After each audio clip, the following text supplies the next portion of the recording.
Hello guys, how y'all doing? Today we are going to be going over lecture number 3, which is electric field 2. And electric field 2 has a lot of complex phenomena and equations, but most of these equations are actually given. I know in the lecture he was explaining all the derivations for them. So if you are interested in the derivations, go watch his lectures. I won't really be explaining that here since they're very long. You don't need to, know them and keep your mind busy. But obviously you do need to know how to use the equations, and that's what I'm going to be going through. All right, and obviously I'll also explain some phenomena that you do need to know, and in order for you to solve some equations. And so when it comes, so we're starting here with an infinite line of charge, and has a field. So infinite line of charge has a field E k. So this is denoted as also k to lambda. Your lambda is usually always positive, so I don't know why they put the absolute there. But yeah, keep in mind that it is. This equation is given on the exam. But how to use this equation? The way you use this equation, this explains when you have, I don't know, it keeps going down. It explains when you have a rod that is infinitely long.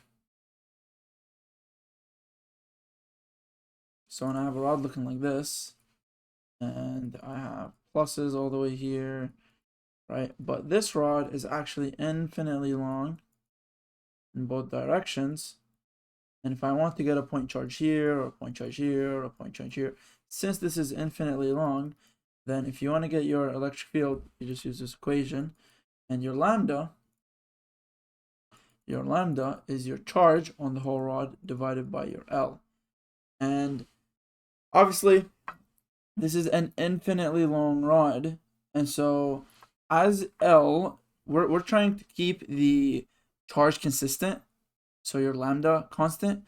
And so as this gets longer, infinitely long, then the charge also goes infinitely long, keeping lambda constant. And so that's for these type of questions, usually your lambda is given, your density, or they'll give you an infinitely long rod has this amount of charge or this much length or something along those lines. All right, and that's how you can get your lambda. And your r is obviously the distance you are from where you're trying to measure. And pay attention that this is not squared, this is just r, and k is a constant. And so for this one, it's actually pretty simple to use. Moving on to the next unit, which is now we're doing it more in 2D. For these questions, you see this equation represents something that's more 2D. So you see I have an x here, and I have a y and x, but the electric field, when I'm trying to measure it at the z, right? What happens is I have this whole ring, and I'm gonna try to get the electric field here. And as you can see, this will go straight up. Oops, that's a horrible looking line. Yeah, I'll just use red. There you go. So it'll look something like this, right? And I'll have some angle theta here. And so the electric field that is caused by this little piece, is going to go obviously that way. And obviously there's another piece in front of it. This can straighten out. Okay. There you go. And this will go also that way. And as you can see, any axes in the x or y will cancel out, right? Because this will go this way and this will go that way. And so everything will cancel out. The only thing that will stay is your z axis or your z electric field, right? And so this, your z is this distance that you are away from the ring. So whatever distance this distance is, and your r is the radius of your ring, right? And remember, this is a 1D ring, okay? 1D ring, but it emits electric field obviously in 3D, and so that's why we have a x, y, and z. But the ring itself is a 1D ring, right? Q is the charge of your ring, and everything else is a constant. All right, and this is also already derived. Now moving on to a little bit more complex. A field of a disk of charge of radius r, a distance z away from the center. So this is actually the same problem as this, except this time this says disk, right? And so if I would draw a disk, There you go. So that's what they mean. And this is a disk, and it has a area.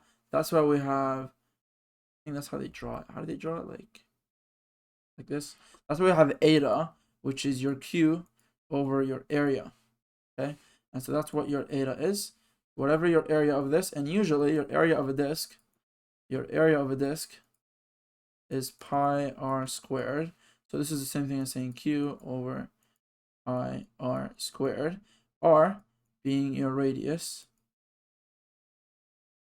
All right, this large r is also your radius. Now this disk is also in the x, so it's going to be my y, and this way is going to be actually my z, and this way is going to be my x. If you could kind of imagine that. But this is in x and y, but the force that it takes out is in the z direction. And this z is the distance from your point charge that you're trying to measure. That would be your z. All right, so z is the distance from away from the disk QR. Our r is the radius. This r is also the radius, and your eta is your Q divided by A, which is the area. All right, now moving on, a field of a sphere of charge. So right now we go more into balls. I know y'all like balls. Let me grab a ball real quick. All right, now I have a ball, and what this ball represents is my sphere of charge. Well, my sphere of charge. And so there's a lot of charges all the way. I don't know, I put an X, but there's a lot of charges all the way inside here, everywhere, right? And they're uniformly, dispersed out. And so, let's say I want to calculate a point charge that here, and I want to see what the electric field happens at this particular point. And so obviously, what happened? Obviously, this would be my distance away I am, and my field will go straight out, right? So the thing is with this, your R here is, and this equation only works when your point is outside sphere. So that actually wouldn't work if you were inside the sphere. This only works when you're outside the sphere. And this R is actually, this R is actually your this plus whatever distance. So let's say this is distance D, and so let's give this actually a capital R for radius. And so we're going to say is R equals radius of sphere.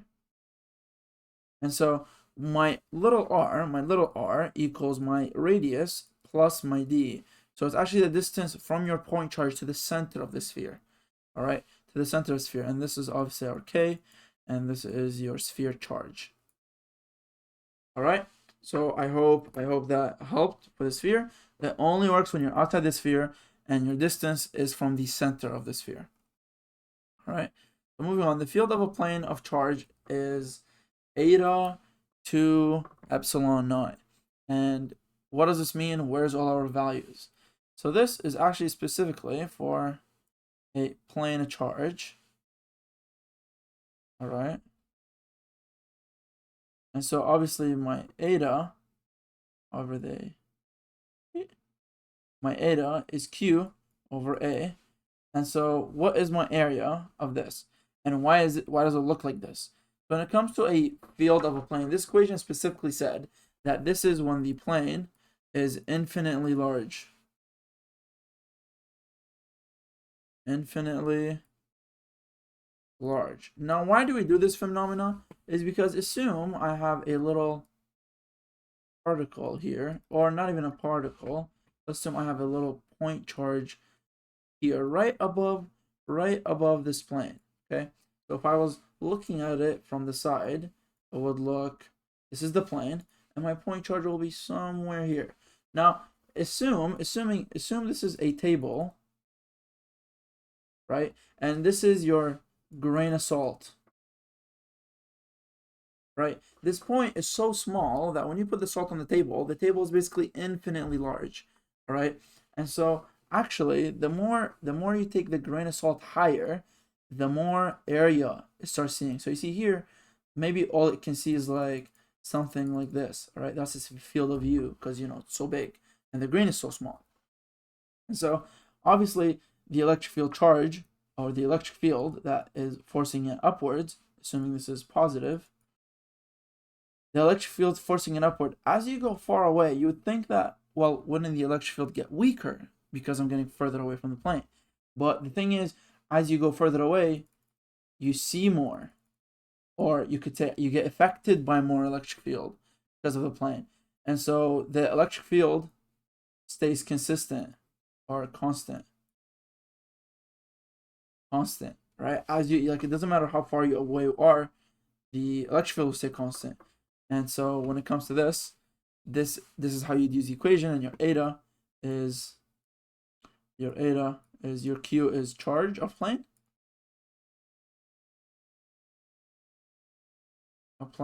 And your A is, well, your A of which would be length times width, right?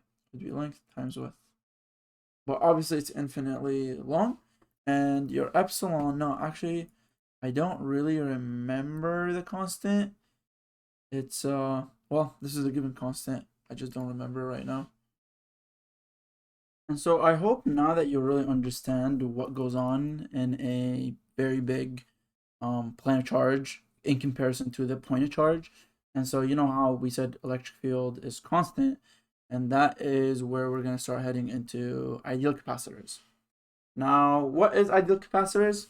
Well, first, what is a capacitor? You should know this by now, since we did a whole unit about capacitors if you've been keeping track of the course. And a capacitor is basically two plates of charge, one positive, one negative.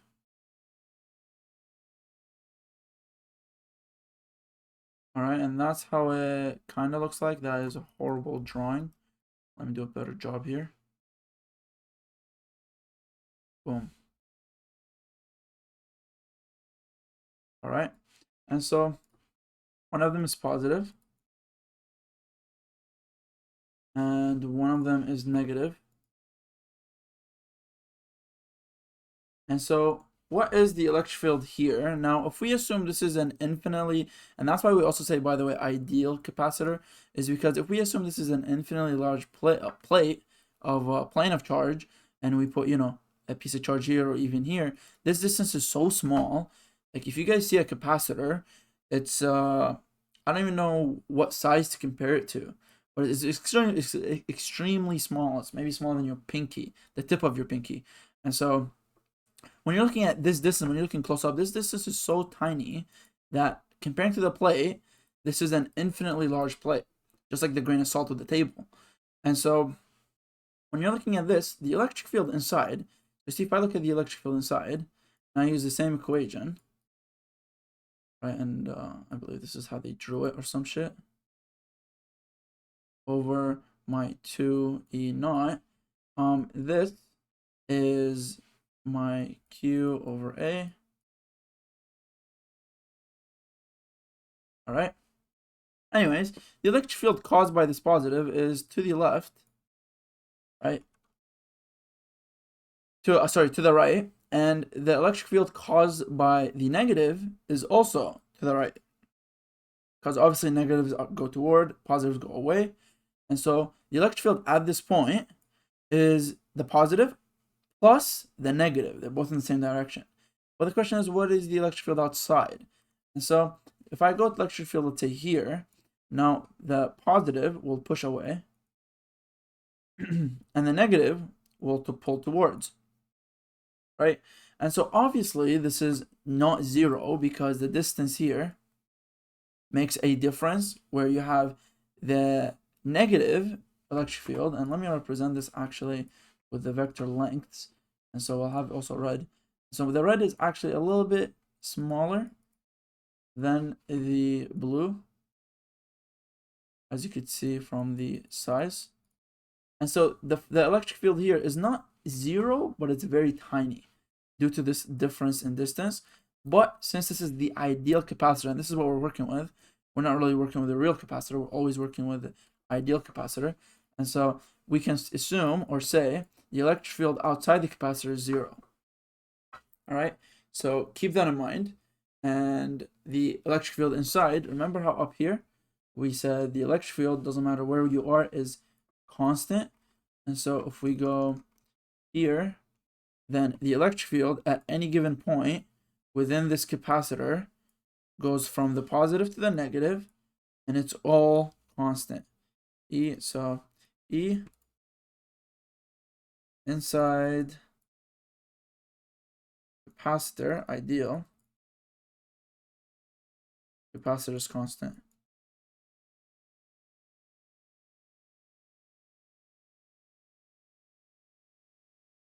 Oops. All right.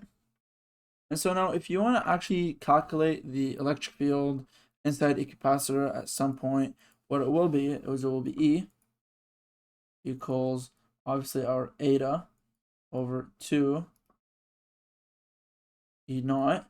But obviously we have this causing one electric field to the right, and we have this causing also an electric field to the right. So it's whatever this E is times 2. It's 2 of it. So my E is going to equal 2 times my electric field. As you can see, these cancel out.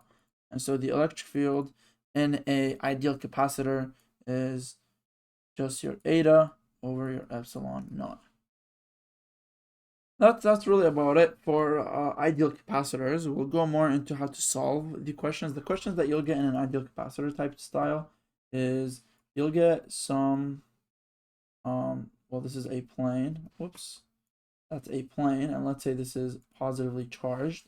And you'll get a negative plane. Right? This is going to be a negative plane. And here you'll obviously have a electric field going this way.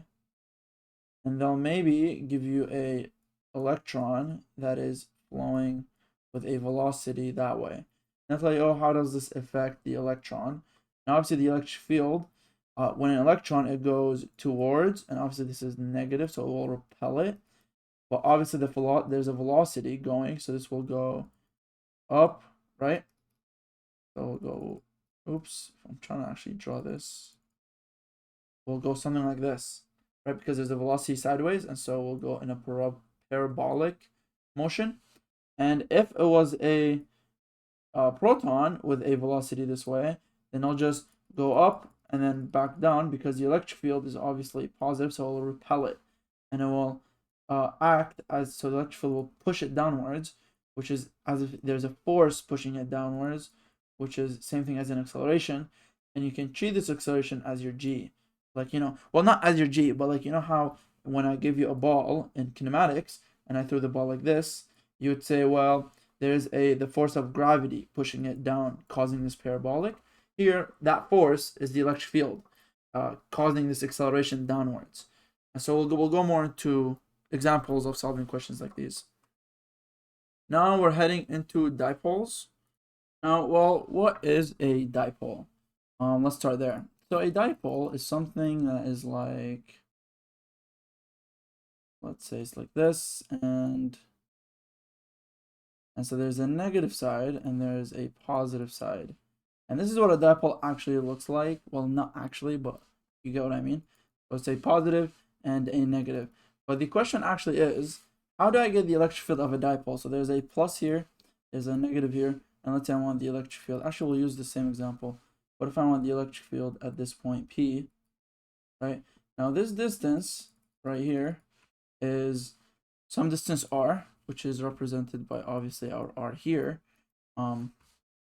But the electric field caused here by the negative is because the negative is closer, the electric field here is greater on the negative, and it's a little bit smaller on the positive, right? And so the electric field here is actually a little bit bigger in one way or the other. But what we're doing is, as you can see here, this is a approximation. And so this is also an ideal dipole is what we're going to be working with.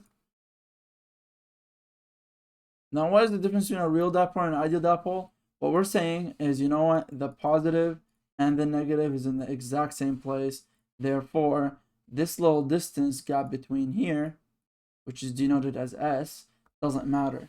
and therefore we just have some distance r, and this will cause some electric field in one way or another.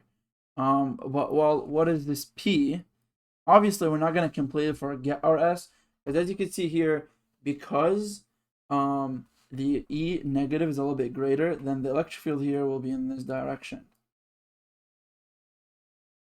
Right? But if we were to completely ignore that S, then where is the electric field going to be? Right? We don't know. And so that is a problem.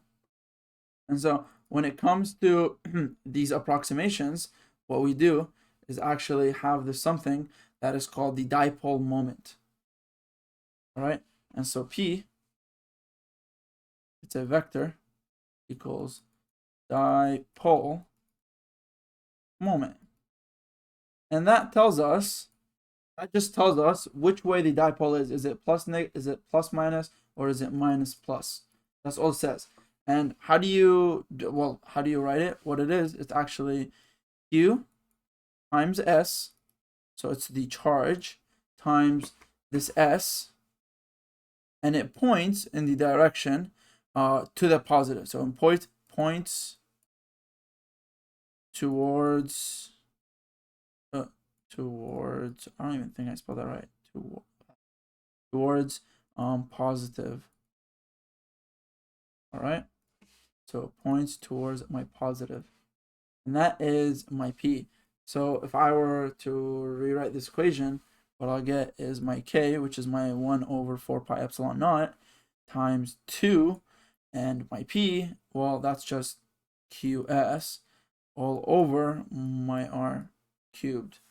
And so that's also one way you can solve for this equation. Yeah, and that basically tells us at that instant which way the dipole is headed towards. And so if we use this, where's my mouse? There it is. If we use this logic, right, and push towards the positive, then this will point this way. And that is the same as our E.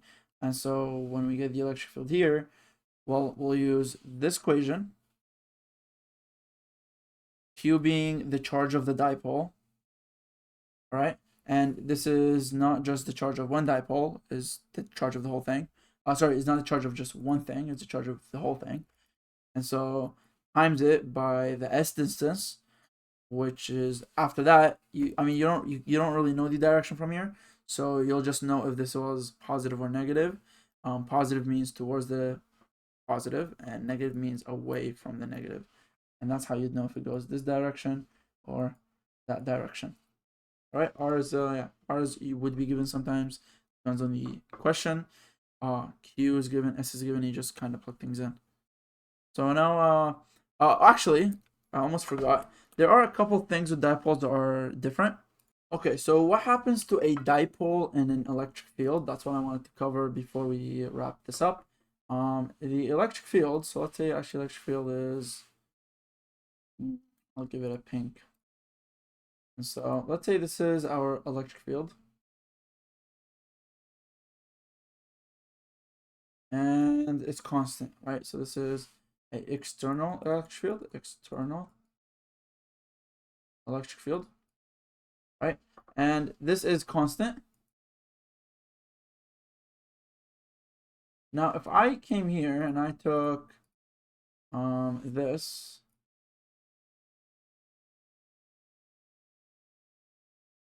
and I plugged it inside here, but at an angle like this, what would this look like? So the force that exerts on this side, right? So if the electric field is this way, we know that the electron will go the other way. Now, why is that? Is because obviously, if this is a positive, the electric field will go that way. Therefore, if there's a negative, it will go towards opposite of the electric field. And so that's how we know that the electric field at this point, this will cause a force this way. But obviously this is positive, so this will get pushed away and will cause a force that way. But these forces will cancel out, making it not do anything, but there's torque that is being causing it to rotate one way or another. And after it rotates, what you'll be getting is what will happen to this little dipole will turn like this. All right, and that's how it will change, but it won't move because obviously there's the electric field is constant. So yeah, there's force here, but there's also force pushing it that way. And so the forces just cancel out and it stays in place, and it will just align this way. All right. But if it wasn't constant, what will happen is this will slowly, obviously, actually I'll explain it a little bit better. Let's remove this whole thing now. If it wasn't constant, then what will happen is if I have a, let's say, I have a ball here that is all positive, and it's emitting a electric field away from it, right? And if it's not constant, as we know, as we get further away from it, the electric field will get lower. So here it's weaker, and here the electric field is stronger, right? And so if I bring a dipole and I put it in here, oops, I'll just copy. If I bring a dipole and I put it in here, and even if I put it at an angle, the first thing it will do is obviously it will align this way. The second thing it will do, it will slowly start shifting towards it. Now, why is that? Is because before the force out was the same force in. But for this one, we know the closer you are, the stronger it is. So the force here is actually much stronger than the force pushing it that way. Now, obviously, one is the distance, and two is that the electric field on the outside is weaker. And so the electric field at this distance is weaker than the electric field at this distance. And so if the electric field, the external electric field is not constant, it'll start slowly shifting towards the point of, the source of charge.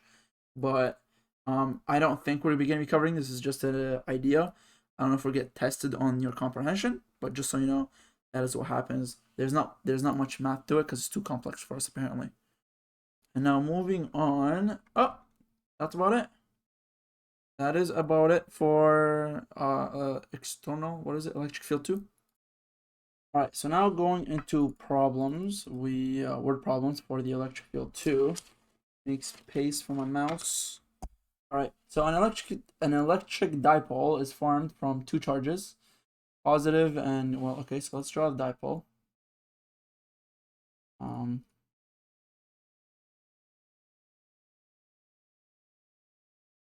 Right, and there's some distance s between them, and this s equals 1 centimeter apart. So 0 0.01 meters apart. And so what it's saying is the dipole is at the origin, oriented along the x. So it's at the origin along the x. Now we don't know if it's flipped this way or the other way. That doesn't really matter. All we need to know is this. So now that looking at this, what they're saying is, well, what is the electric field? Well, actually, no, they give us the electric field strength at x at y 10 centimeters. So if I go up 10 centimeters, this will be, so assuming the origin is here, assuming this is my origin, right? Then this would be 10 centimeters. All right. And so what it's saying here is that the electric field at this point, and that's going to be denoted in orange, the electric field at this point is going to be 360 newtons per coulombs. I just lost train of thought for a minute there. All right, so after that we have this. We have two equations to use. One is E equals K to P all over R cubed. And we also have another equation that is Kp over R cubed. Now, what's the difference here? What this equation says is if you're measuring an electric field that is on the axis of the dipole, so this is the axis of the dipole, we're measuring it along the axis of the dipole, right? But the second equation, which is the one here, says if you're measuring it across the dipole, like on the right or left from the midpoint of the dipole. So it's not along the axis, all right? So here it is along the axis, we're using this equation. So isolating for our P, because we're looking for a charge, and obviously we know P equals QS, So we need P. And so isolate for P, well, I'll get E R cubed all over K2 equals my P. Subbing things in, I'll get 360, 0.1. Right, this distance is 10 centimeters. And so all over my K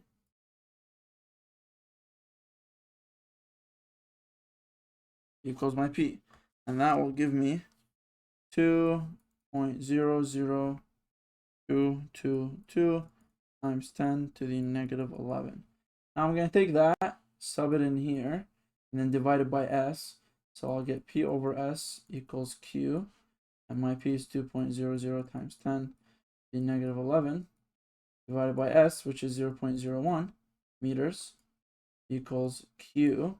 And this will actually give me 2 times 10 to the negative 9 coulombs, which is 2 nanocoulombs. Now the second question, part B, says what is the electric field strength at 10 centimeters on the X? So now if I go along the X at 10 centimeters, right, what is it? Now here we're bisecting, therefore we're going to be using this equation right here. And so E is what we're looking for, equals my K, which is 8.99 times 10 to the 9.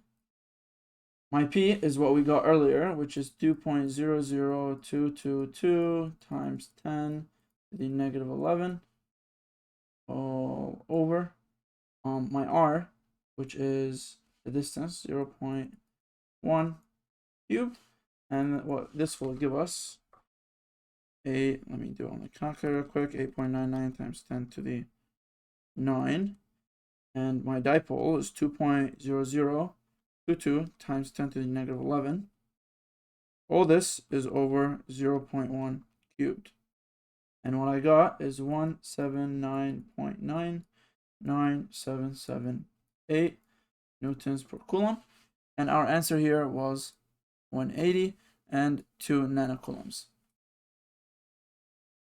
All right, now coming to question number 2, we have two 10 centimeter diameter charge rings. So let's get ourselves a charged ring here. Let's take it to the side a little bit. So it says this is one ring, face each other. So we need another ring, same thing. That's gonna face it, and we know the diameter is D, and it's the same for both.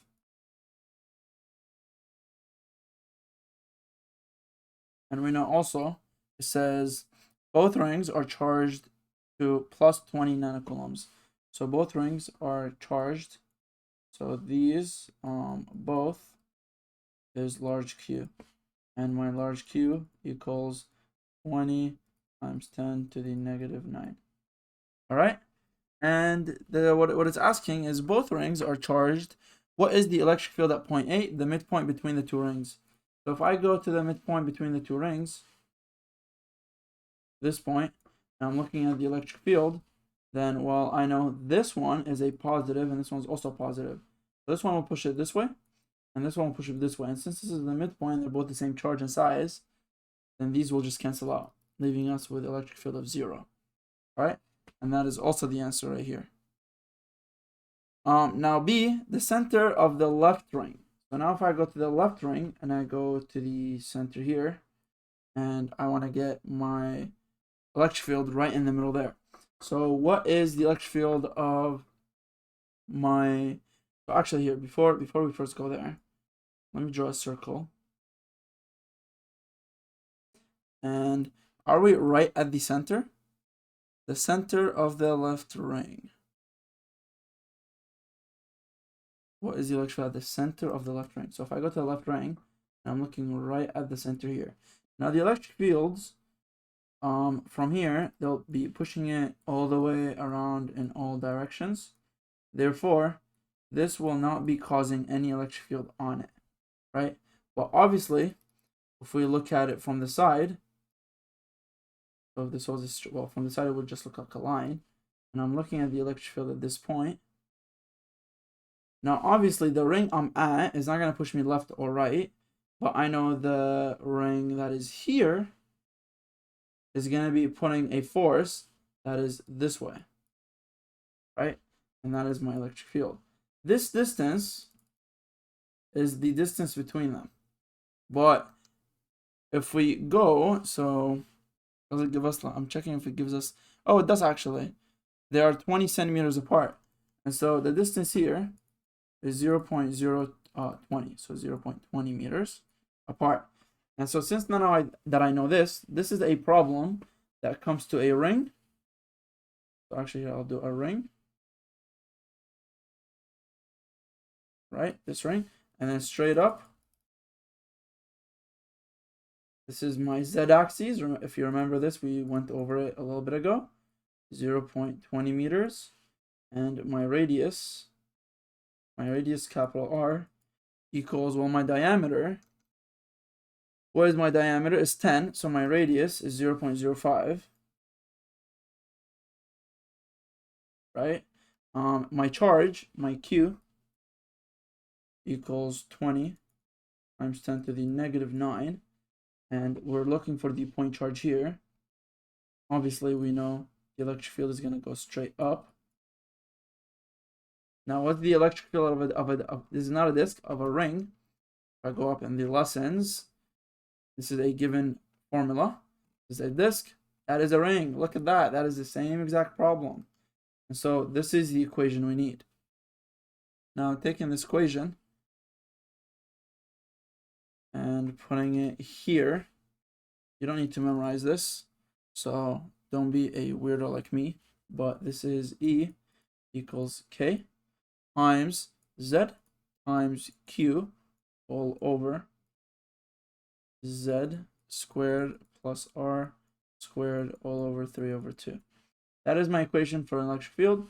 And so now filling this in, what I get is 8.99 times 10 to the 9. My Z, 0.2. My Q, 20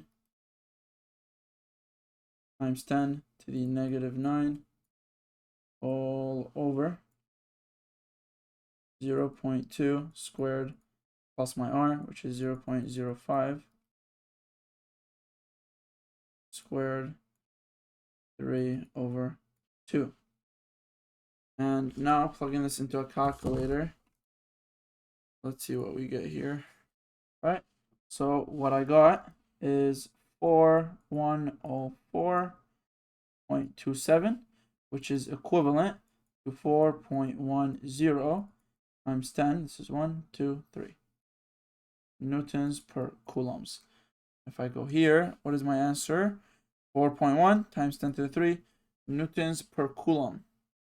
All right, now for problem number 3, what we have is the electric field strength 20 centimeters from a surface of a 10 centimeter diameter metal ball.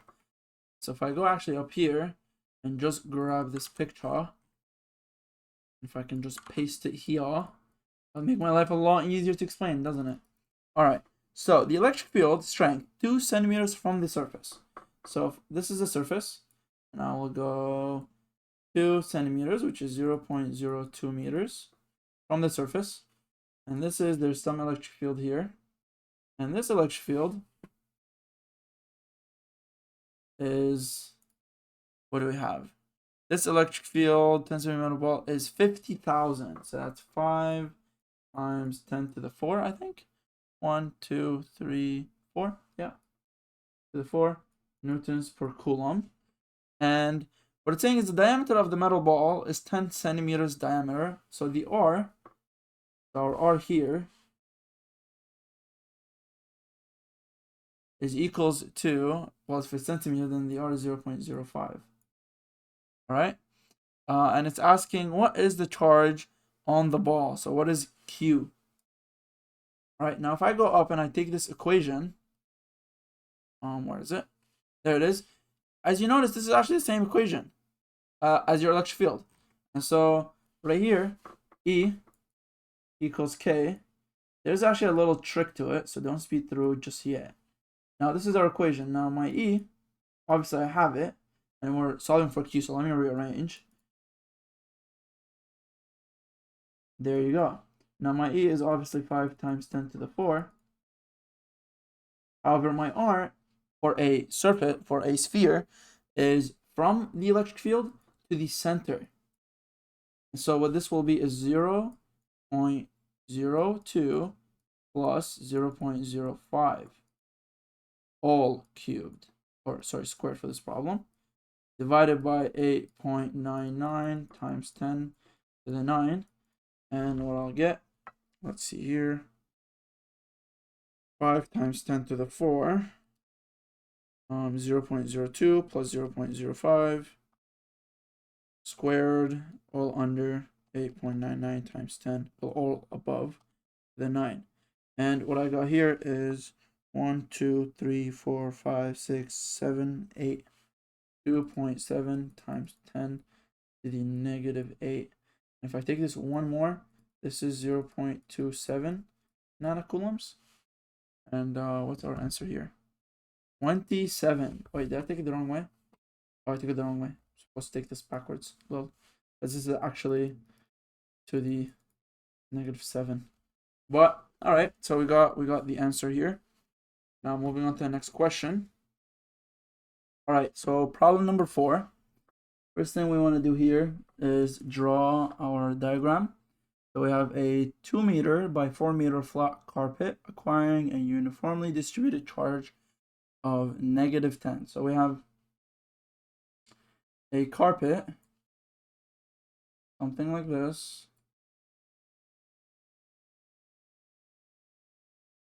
Actually, I should probably take this even longer.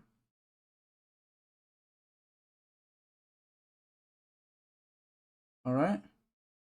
So that's what the carpet looks like. And on this carpet drops some particle. So if we're looking at this from the side, it looks something like this. And the particle is up here somewhere. All right. The particle is up here somewhere. Okay. And so what it's saying is this particle has 2. So the mass of this particle is 2.5 milligrams of dust, which is 2.5 times 10 to the negative 6 kilograms. All right. And we know the charge of this plane is negative 10.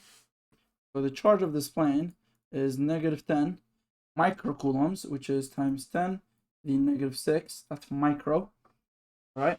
And so we know negative. Okay, well, let's actually keep reading the question, then we'll get into that. It's suspended in midair. So suspended in midair means it's not moving. It's not going up, it's not going down, it's not going left, it's not going right. Just above the center of the carpet. What is the charge of the dust? And so we're looking here is our little Q for this dust particle. And now if I'm looking here, I know obviously there's a force down, and that is my Fg. And there's obviously also a force up, that is my electric field. Now first let's go into Fg. What is Fg? Fg is the force of gravity, which is equals mg. Fg equals mg, which is our mass, which is 2.5 times 10 to the negative 6, all times 9.8 meters per second squared. That'll give my Fg. Now since this is suspended, my Fnet equals my Fg. Usually the force down is the Fnet is the total charge, so my Fg plus my electric field, the force that my electric field is causing, right? What this means right here is obviously the direction is separate, so this will be negative. Now my Fnet, since this is not moving, that means my Fnet must be 0 if this doesn't move. So if I take E to the other side, my electric field is the force, not electric field, the force created by my electric field is Fg. And so actually I can denote this, if I write this to be more math reliable, or whatever they want to call it, it will be my Fe, the force created by my electric fields. All right, so now that we know this, what we're looking for is the electric field up there. Now, how can we find this? Well, this is a plane of charge, and this plane of charge is so big, and here actually this is 4 centimeters this way, 4 meters this way. by 2 meters across. And so this is so big we can treat this as infinitely large. And so if we go up to our lectures and we can find a plane, there it is. The field of a plane of a charge is this and that. And so I don't know why I said this and that, but it's your eta over 2 epsilon naught. Yep. So the electric field caused by this plane is E equals eta over 2 epsilon naught. What's my eta? Now my eta equals my charge over my area. My area is 2 times 4, which is 8 meters. And my charge is 10 times 10 to the negative 6 all over my A, which is 2 times 4 meters. And this will give me some eta. Take that, put that there. You'll find your electric field. So actually, let's do it. So the division, I'll have 10 times 10 to the negative 6 divided by 8.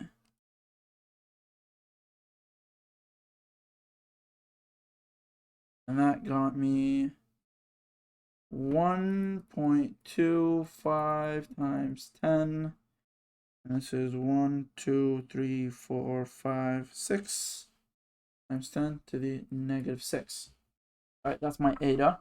Now take that, put that on top of here. You'll get 1.25 times 10 to the negative 6 all over 2 epsilon naught. So let's divide that, the answer, by 2. My epsilon naught is, I actually don't know it. Let me pull it up. Constants. Permittivity of free space is 8.85. So it's 8.85 times 10 to the negative 12. Okay, and so this answer gets me an electric field. Where's my mouse? Hello? There's my mouse. This gets me an electric field of 7.06 times 10, and this is 4 newtons per coulomb.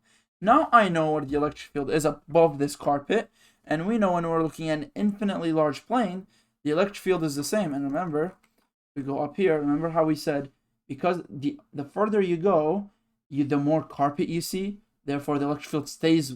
So you know how the further usually the electric field gets weaker, but because the further you go, you see more carpet, the electric field stays constant. And so up here, the electric field is constant. And so at this particular point, RE equals this. But what we're looking for, actually, are we looking for the electric field? We're looking for the charge. What is the charge on the ball? And now that first, so in order for us to get our charge, we know that it's K, Q over R squared from what's causing this charge. But we don't know the distance between the two. So we can use a different equation, which is E equals the force on Q divided by that Q. And well, we have E. And so let's plug it in. 7.06 times 10. I don't know what's wrong with my talking today. What are we looking for? We're looking for the Q. Now this is divided by force. What is the force? Now remember how we said the force of gravity equals the force of the electric field? And so, well, what's the force of gravity? The force of gravity. And this is going to be 2.5 times 10 to the negative 6 times 9.8. Actually, I made a mistake here. It's supposed to be flipped. Oops. My Q equals my force divided by my E. And so my Q equals my force, which is 2.5 times 10 to the negative 6 times 9.8 all over my electric field. And my electric field is 7.06 times 10 to the 4. And so the charge should be very small here. What we got? 2.5 times 10 to the negative 6, 9.8. And my electric field is 7.06 times 10 to the 4. And what I got is 3.47 times 10 to the negative 10 coulombs. And what is our answer here? It's 0.35. So what they did here is actually they turn this -10, they took it 1, so it becomes 0.35, right, rounded. Now this becomes -9. -9 is actual picocoulombs. And so that's what they did here, is 0.35 picocoulombs of charge. And is it negative or positive? Now, how do I determine whether this is a positively charged or negatively charged? What I can see here is that since this is negatively charged, if this was negatively charged as well, then the force would be up because they repel. But if it was positive, the force would be down. Now, obviously, we know the force would be up from this diagram, so this has to be a negative electron, all right, or negative charge. All right, so when it comes to this question, question number 5, which is a parallel plate capacitor is formed from 2 6-centimeter diameter electrodes. So electrode, we're gonna make one electrode here, and this diameter D equals what is it? Oh, my eyes. 0.06 meters, right? And the electrodes are spaced. So this is their side view, let's say.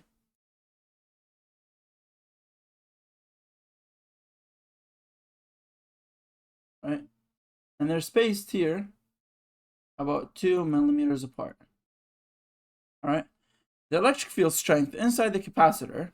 Now we know the capacitor is one side is positive and the other side is negative. Right? And so the electric field inside will go in one direction. I'll put that in orange, which is this way, from the positive to the negative, right? Now the electric field outside, or inside, sorry, is 1 × 10⁶ newtons per coulombs, right? And we know anywhere inside a capacitor, the electric field is the same. However, outside the capacitor, the electric field is 0. All right?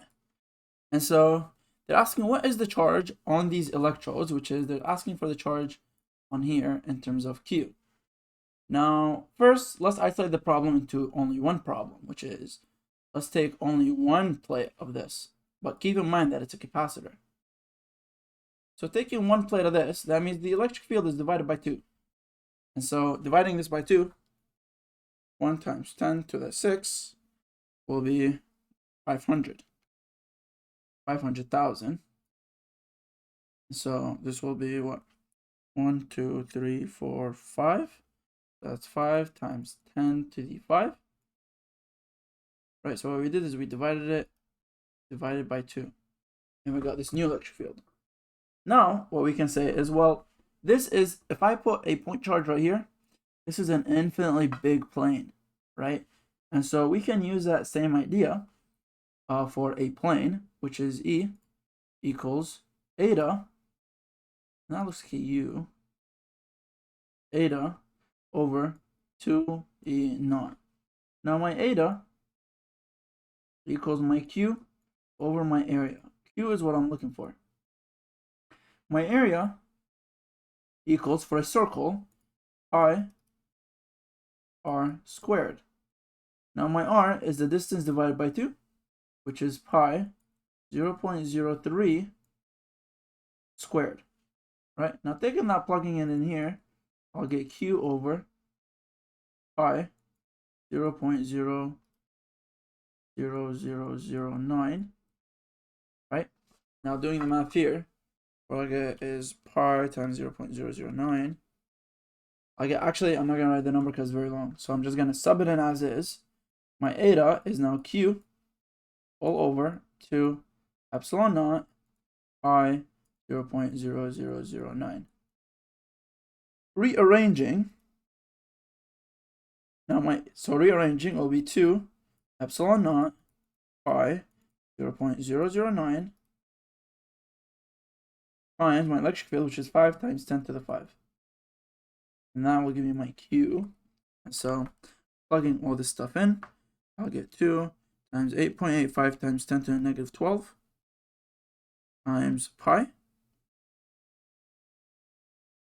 And this is all times 0.0009. times the electric field, which is 5 times 10 to the 5. And what I got is 1, 2, 3, 4, 5, 6, 7, 8. So I got 25 times 10 to the negative 9 coulombs, or 25 coulombs, nanocoulombs. But we're not done here because we also have the other side. So we have the electrodes is 25 nanocoulombs, positive, and negative 25 on the other plate. And our solution is positive and negative 25 nanocoulombs. All right. Question number 6. The surface charge density. So surface, what is a surface charge density? We have area charge density. But I guess that would be the same as surface. So surface charge density, because we have volume, area, and linear. This is, okay, yeah, I think I'll associate this with area. Surface charge density on an infinitely charged plane. Okay, yeah, so it is area. So my Q over A is equals to is negative 2.0 times 10 to the negative 6. All right, and this is coulombs per meters squared because it's area, meters squared. A proton is shot straight away from the plane. Okay, so first let's put our plane, which is, this is us looking at the plane from the side. All right, you can you can imagine. Actually, you know what? We'll just keep it like this.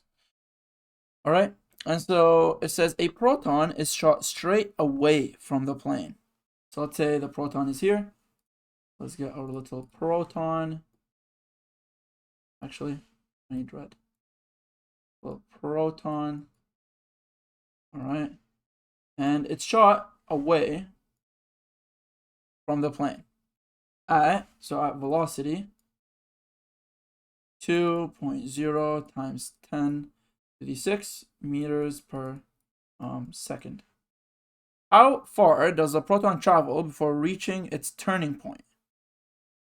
And what do they mean by turning point exactly here? Oh, I see. Okay, so because this is negative, this whole plane is negatively charged. Right? And so when we're shooting it, obviously there's a force dragging it back until it reaches point 0. Or until it reaches speed 0, and then it turns back, right? And it starts heading for the negative charge. So it's asking, well, how far does it go before? So we're going to need to use some kinematics. But before we use kinematics, let's find the force that this is causing on this proton. So there's a force backwards. This is F caused by E, right?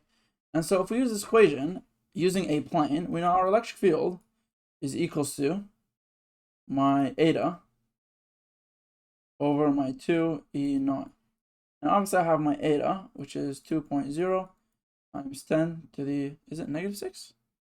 Yep, times 10 to the negative 6 all over 2 times 8.85 times 10 to the negative 12. Now what does this give us?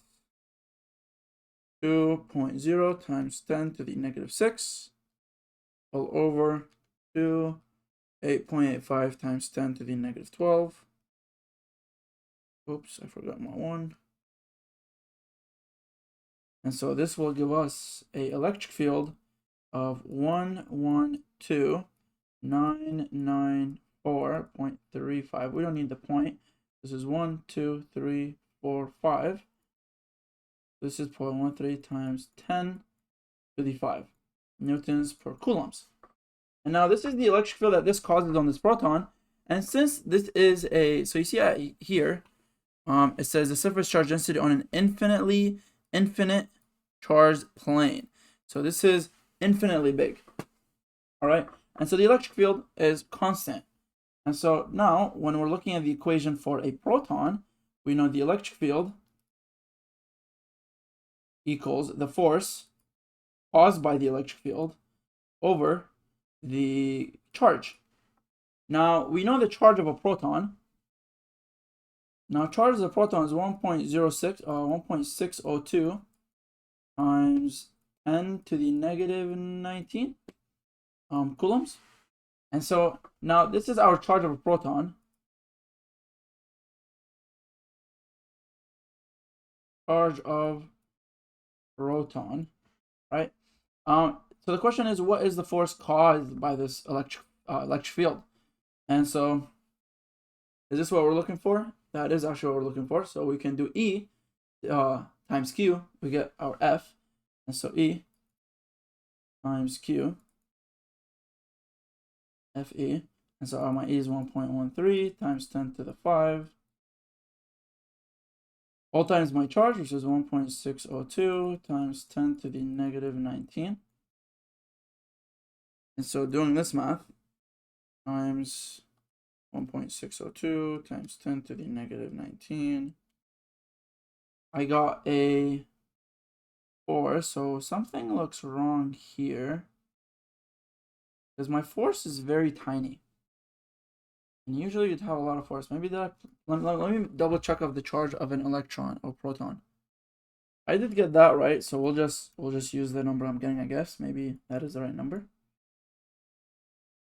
10169 times 10 to the negative 14. So now that we have the force that the field is pulling on it, now we can use our kinematic equation. Now my kinematic equation states that, and this is given, my velocity final equals my velocity initial squared plus 2a and the change in distance, or displacement in other words. So my final velocity, I know my initial velocity is up here. This is my initial velocity. I know my final velocity. When it goes here, I'll stop. Velocity will be 0, then I'll turn back. That's what I want, the distance, or the displacement. And so this is 0. My initial velocities I have, squared, plus 2. D is what I'm looking for. My A I don't have. However, I do have the force.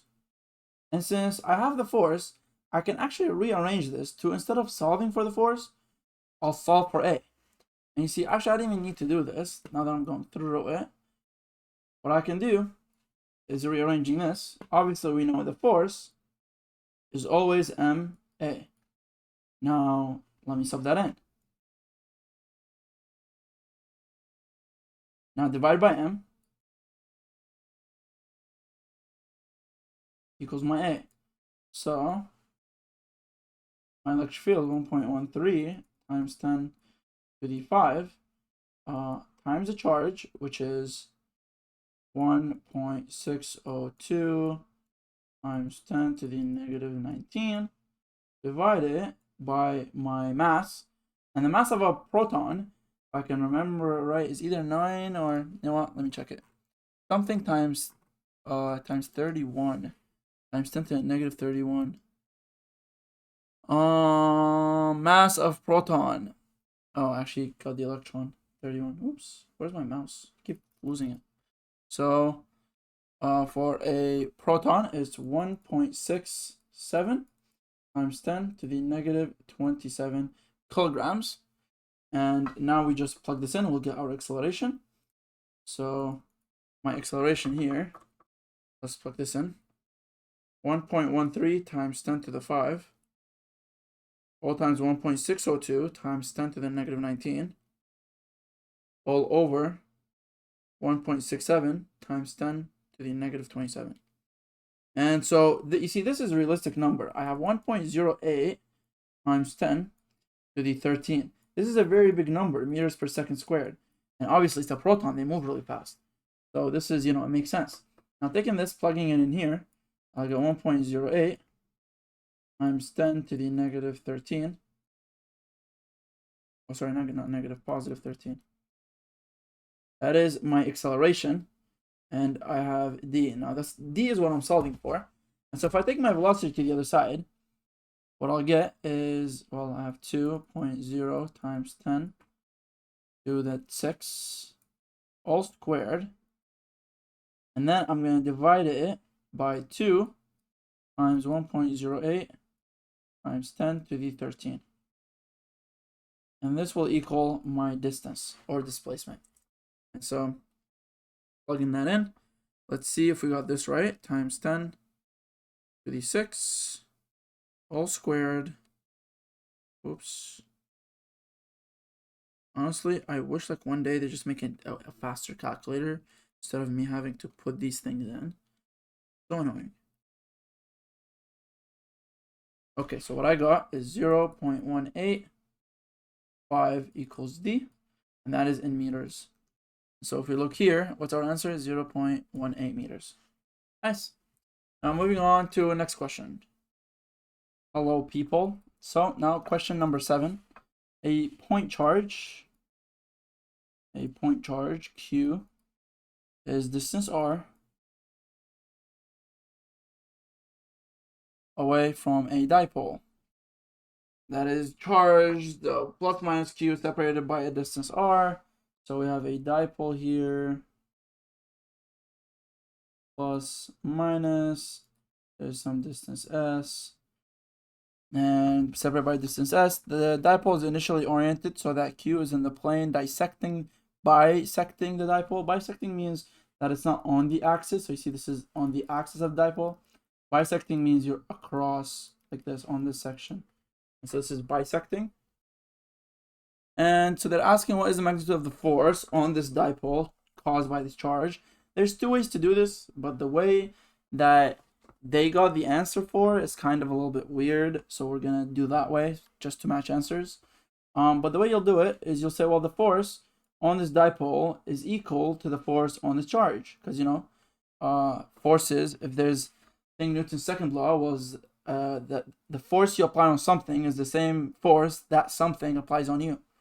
And so the force that this applies on this is the same force that this applies on this. All right. So we know the electric field equals F. The electric field that this is causing on this is equal to the force that this is causing on this divided by the charge that this causes on this charge, right? And so, sorry, divided by the charge that you're causing the force on. That would be big Q. Now rearranging this, I'll get E, big Q, equals F, right? Now what is my electric field of a dipole? But bisecting dipole, that would be K, P, divided, obviously I still have my Q up here, divided by my R cubed equals my force. Now, okay, well, what is my P? My P equals to my charge, small charge of the dipole, divided by S, which is the separation, right? So putting that in here, what I'll get is K, little q, big Q, S, all over R cubed equals the force. And this is the force, by the way, that this acts on this, not the other way around. But obviously, the force you act on something is the same force that acts on you. So it's the same force that acts on the dipole as well. All right. So this, you see the second question here, it says the magnitude of the torque on the dipole. Now, the thing is, they actually don't give you an equation for the torque on the dipole in the formula sheet.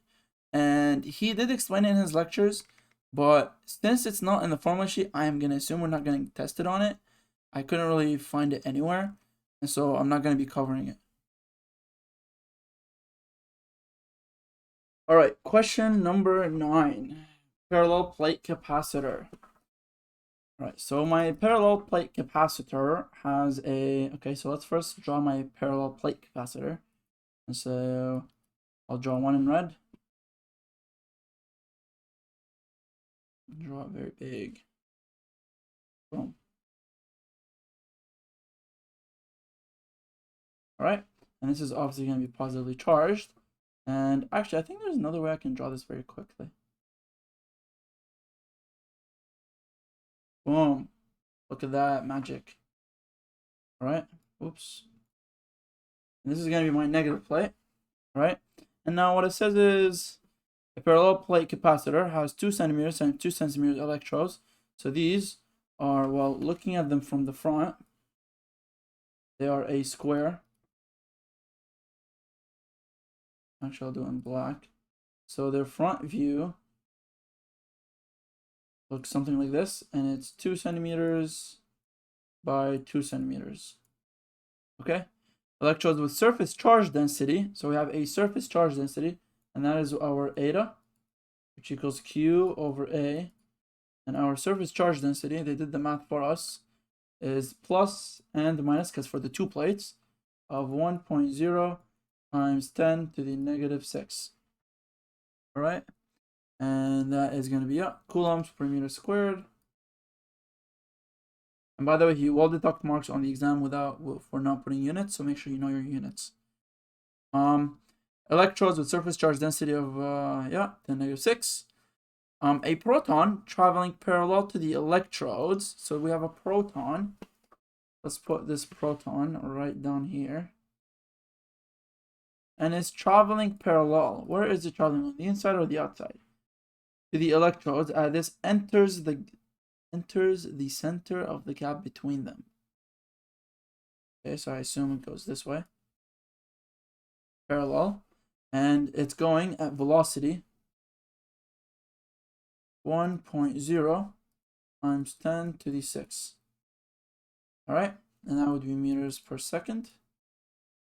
Enters the center of the gap between them. By what distance has the proton been deflected sideways? So when this proton goes, obviously, what's going to happen is, this is going to, well, the electric field, let's write the electric field here in orange. And my electric field will go this way. And it's consistent all the way inside the capacitor. And that is a personality or a trait of capacitors, is that the electric field inside is consistent. All right. So this is my E. All right. Now, when this passes in, what happens is the electric field is often going to push it towards. So what's going to happen is this is going to go like this. And so what it's asking is, by what distance has the proton been deflected sideways when it reaches the far edge of the capacitor? Assume the field is uniform inside the capacitor and 0 outside the capacitor. And so the first thing we want to do is find the electric field inside. And so we have our non-zero on the side. This is everything that they gave us, really. And so now, okay, first thing I want to do is find the electric field. Why? Because obviously I want to know what force is exerted on this proton that's causing it to be deflected to the side. And so, okay, let's check. Well, my electric field, we can assume this is an infinitely big plane. And so what we have here equals, and why am I assuming this is infinitely? Because they said assume, here they said assume that the field is uniform inside the capacitor. Now, if the field is uniform inside the capacitor, the only way is up here where we have it, remember? The field of a plane of charge is this equation, and it's constant. That's how you remember it, okay? And so that's why I'm assuming that is it. And this is 2 epsilon naught. Now, plugging this in, I'll get 1.0 times 10 to the negative 6. That is my density, 2E naught. And now plugging this into my calculator,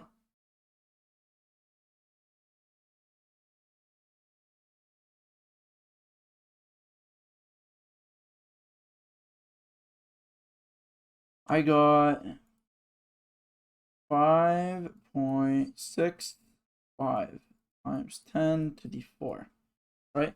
But now, pay attention that this, I only gave it the area of one capacitor, or one plane. So this only gave me the charge that one plane causes here. Right? It didn't give me the charge that this other plane is pulling on as well. And so I just got to take this and times it by 2 because the density is the same on both. And so times 2, what I'll get is, so take this, times it by 2. So what I'll get is 1.13 times 10 to the 5. And that is the electric field being, well, the electric field inside. And so now, well, what is the force being exerted on this electron, on this proton? And so the force gets exerted on the proton as the electric field outside, that the external electric field, equals the force on this proton divided by the charge. And now, taking this up, what I'll get is E times Q equals F. Now I know the charge of a proton is 1.602 times 10 to the negative. This is a constant number and it is given. Coulombs, right? Now plugging this in, I know 1.13 times 10 to the 5 And I know my Q is 1.602 times 10 to the negative 19 equals my force. And my force, I can't really do much with my force, but I can do something with my A. Since I know my kinematic equation here, I know I'm not really using forces, I'm using acceleration and velocity. And so what I actually need is my MA. And so if I isolate for this, for A, this is divided by M. And M for a proton is, let me pull it up. That would be in the constants on your exam page. And the mass of a proton is 1.67. 1.67 times 10 to the negative 27 kgs. All right, and so plugging this stuff in, what I get is 1.13 times 10 to the 5 times 1.602 times 10 to the negative 19 all over 1.67 times 10 to the 27, well, negative 27. And what I got is 1.08 times 10 to the 13. And now that I know my acceleration, all right, so I actually had to reread the question a couple times for me to really get what's going on. So this proton actually never stops somewhere. So this just passes through. It just gets deflected. So the motion here, I actually drew wrong, is the motion will go something like this. And they're saying how much will it move to the right as it gets to the edge. And now since I know that there's no acceleration, if I use my kinematic equation, so let me pull up my kinematic equations on the side here. All right. My kinematics equations, where are they at? Okay, so my kinematic equation says the velocity final equals the velocity initial plus a delta t. That's one of them, but you see this equation, let me see, can I solve for t? So I know in the a there's no acceleration, so this is 0. That takes out t, and t is what I need. And so that doesn't work. Let's get rid of this equation then. My second equation for kinematics is, well, v squared equals v initial squared, so this is v final, v initial squared plus 2as. Now the acceleration, obviously, like I said, there's no acceleration when it goes this way, and so this equation doesn't work either. Now the last equation I have is s, which is the displacement or distance, equals si, so this is s final, si plus vt, this is vi, plus 1 over 2 a t squared. Now we said a, there's no acceleration, so that goes away. So now I get s equals s plus vi over t. Now my initial, this is my initial distance at x equals 0. And this is my final distance at x equals 2. Now what do I get this to? I know these boxes are 2 by 2, so this is 2 centimeters, right?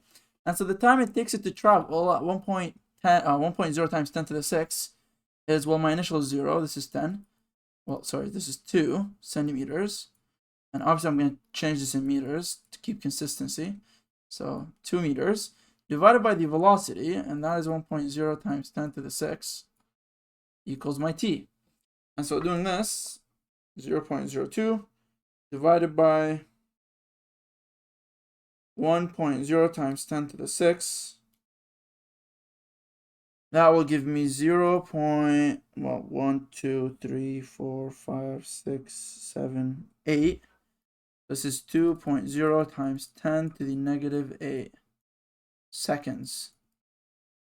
All right. And so that is the time it takes for it to travel that whole thing. So now that I have the acceleration that it gets pushed sideways, can I use my equation, which I'm looking for displacement? And so which equation gives me that? The first equation that we used was velocity, acceleration, and time. That doesn't give me anything interesting. Second one is the one we just used here. Acceleration I have, initial velocity 0, initial displacement, assuming that it's 0 from the center, that I could use this then. So s final equals s initial plus my velocity initial times t plus 1 over 2 at squared. Now my initial velocity sideways is, well, when I entered 0. So that goes away. Now, assuming this is my initial, I'm going to set a y, let's say, equals 0. And that means it moves some distance here. So my initial y is also 0. So I get SF equals a half times the acceleration I got, which is 1.08 times 10 to the 13. And then the time that it travels for, which is 2.0 times 10 to the negative 8, all squared. And now plugging this into my calculator, I got 1 over 2. Oops, 1 over 2 times 1.08 times 10 to the 13. Now it'll be 2.0 times 10 to the negative 8, all squared. And what I got here is 0.00216, and as in meters, which is the same thing as 2.2 millimeters. And look at my answer, 2.2 millimeters. And actually, to confirm this, because I'm not even sure with my conversion, millimeters to meters, there it is. And so what do we get? We got 0, well, my meters, we got 0.00216. Rounded, 2.2 millimeters. Nice. Alright, hello monkeys. So, now we're going to be doing the last question, finally. I hate this unit. Okay, so last question, what do they want here? The parallel plate are 2.0 centimeters apart, and the electric field, so yeah, 2.0 centimeters apart. The electric field strength between them, so we have an electric field strength going from positive to negative, and this is equals to 1.0 times 10 to the 4. An electron is launched at an angle 45 from the positive plate. What is the maximum initial speed, v0, the electron can have without hitting the negative plate? The first thing, I need the force that is acting. Now, when this goes like this, right, there's an acceleration acting, pulling it this way, because this is an electron. So this will repel it, this will pull it. And so I know my E, the electric field, equals the force divided on the electron. And so taking the electron to the other side, the charge, this will be EQ equals F.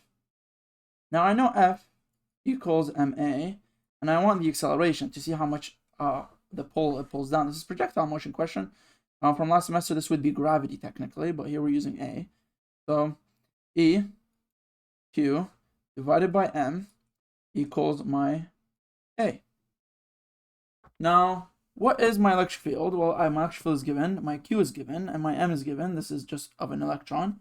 Well, if I have A, now this is mostly a kinematic equation, so I'm pulling up my equation on the side here. And my equation for kinematics is, well, V squared final equals V initial squared plus A 2A times the displacement S. Now I know the maximum I gotta go is 2 before I touch that bitch. And so that's 0.2. So S equals 0.02 meters. And now my final velocity, I know when I reach this point, my final velocity is 0. So that's 0. My initial velocity, VI, that would be the velocity in the Y. So let's see. VI equals, my final velocity, VI equals, well, first let's actually start from sine. Sine theta equals my opposite over hypotenuse, and so this is my y, right, and this is my v0 on the y, and so this would equal v0 on the y divided by v0, and now obviously I gotta get my vy, and that's what I want in my here, and so my vy, if I take it as v0 sine theta equals v0y. Now taking this, plugging it in here, what I'll get is v0 sine theta squared plus 2as. Now what am I trying to solve here is I'm trying to solve for my v0. And so taking this to the other side, I'll get a negative v0 sine theta squared equals. Now this is 2a. The acceleration is downwards, the velocity is upwards. So if I'm assuming the velocity is upwards positive, which is what I'm doing here, then that means my acceleration is negative. So this is negative 2as. dividing both sides by a negative, I'll get v0 sine squared equals 2as. Now I gotta obviously square root this, so I'll get v0 sine theta equals the square root of 2as. Now obviously I gotta get rid of the sine, so my v0 sine, well, got rid of my sine. I get the 2as all divided by sine of the 45. Now plugging in my a and rearranging everything, I get v0 equals the square root of 2 times my a, and my a is, I'll make it large. I'm subbing everything in now, so that's 1.0 times 10 to the 4 times my charge of q, which is 1.602 times 10 to the negative 19. That's a charge of an electron. And this is, well, this is all divided by the mass of the electron, which is 911 times 10 to the 31, negative 31 kilograms, right? And then all this is now times by s, which is 0.02. Square root that bitch and divide the whole thing by your sine 45. And so let's see what we get here. Square root, division, well, first division, then I got the square root, then I got 2, then I got another division. And in this division, I have 1.0 times 10 to the 4 times 1.602 times 10 to the negative 19, all divided by 9.11 times 10 to the 31, negative 31. And this whole thing, this whole thing is times by 0.02, all under sine 45. Oh. Okay, so I got 9.8 times 10 to the 8, which is a little different from the answer. So what did I get wrong here? Let me see. I actually did the funniest mistake someone could do, which I had my calculator in radians. So now I switched it, and I got 1.23. I think it's because I estimated 45 degrees to radians is 0.75. So I am off by a little bit. This is 1, 2, 3, 4, 5, 6, 7 times 10 to the 7. And their answer is 1.19 times 10 to the 7. And this is just because of the radian conversion I did. All right.